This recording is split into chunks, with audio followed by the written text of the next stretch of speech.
I'm Sarah, and I am a somatic coach. And I really support people around like reducing burnout and, um, yeah, really the soft skills, the interpersonal skills, the how do we take care of ourselves, type of skills.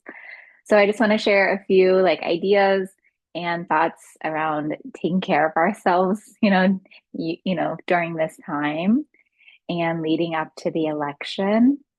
So, yeah. So first of all, um, thank you for all you do. Thank you for all you give. And I think it's really, for one, important for us to like embrace and recognize like, yeah, like I've been giving a lot. And, oftentimes we can forget that, right? So definitely like if there's a way to just like take a moment and just really be with all that you are already doing and giving and committed to. One big piece, I think, is that we can take on, right, the weight of the world, right? We can take on the bigness, the heaviness of outcomes and what's going to happen and that is so big that it can really immobilize us, right? Immobilize people. So my tip, my advice would be to just remember that you don't have to hold the weight of it all. And any individual like actually can't control like all of everything that's out there and beyond, right? So really taking that moment to just like imagine the bigness, the vastness of everything going on around and really like all the different factors and people, that's going to shape like what will come and really like just imagine that bigness, that vastness, and then come back to like imagining yourself, your spot, your place, your little community and like the ripple out effect that you do have, right? But as distinct from like really having to hold all of it thing that to share is that and especially in times of stress, of overwhelm, of a lot comes up, right? Uh a lot of um a lot of both our positive, helpful coping mechanisms as well as our negative coping mechanisms. So I really just want to normalize like however it is that you are taking care of yourselves, even if it's not the best ways, right?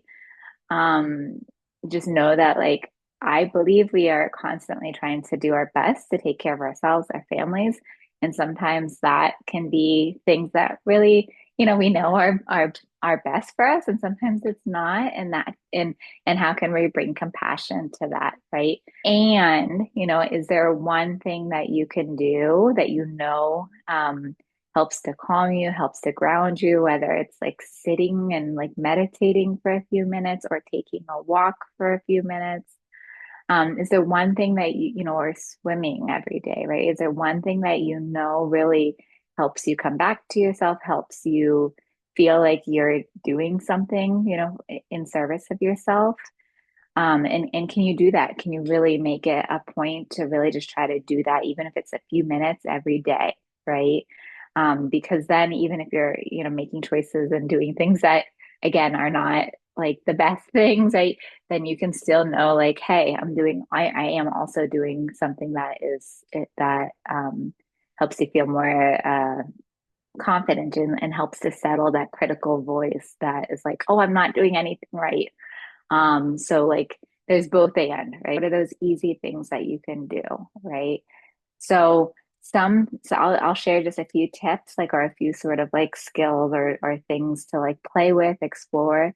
So for one, like making noise, right? Like growling, like screaming. If you can do that somewhere, that's not going to cause alarm to everybody else, right? So just making noises, even like the idea of like having like a hissy fit or a temper tantrum, can you give yourself space to do that? For sure, like self-touch is such a, helpful thing, right? Like kind of holding and containing ourselves, just offering some pressure, holding the heart, right? Really feeling the pressure of your hand on your heart, feeling your heart on your hand. Some people really teach that idea of putting your hand under your armpit and then bringing another hand over the other shoulder and really just again feeling your own hug.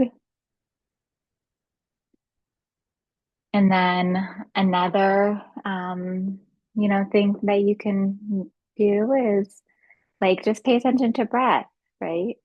Like just noticing your breath, maybe like spending a little bit more time with a longer exhale. Yeah, even just that reminder, that intentional reminder to exhale, to let go of holding the breath. Some people like something called it's called diaphragmatic breathing. So you inhale and then you have and then you let it all out. So, so that can be a way to bring more oxygen to the body.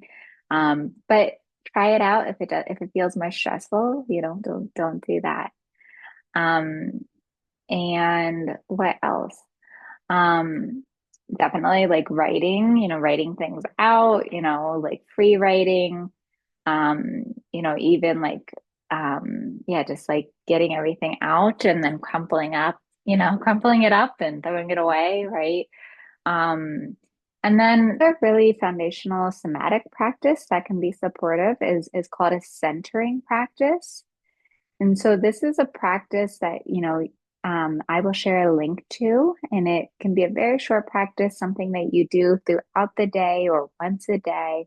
And so this is a practice to really support moving out of our head into our body, really to be able to like be with what are we actually experiencing moment to moment. And we can be really centered in overwhelm. We can be centered in our anger, right? So it's really again is about being with whatever we are experiencing. And then also this idea of like orienting, right? Orienting to the room you're in, the space. Really again just taking that moment to like check in with the colors you're seeing, check in with the plants or the trees, check in with the door, right? The exits.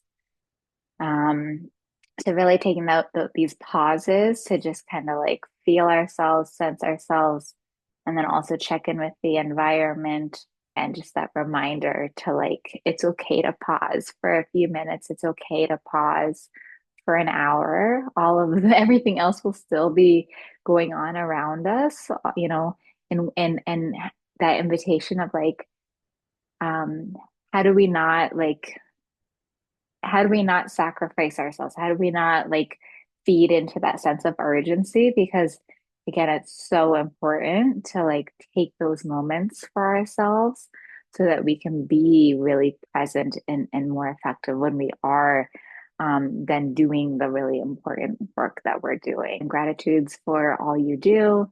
And yeah, and I hope that we can connect in the future.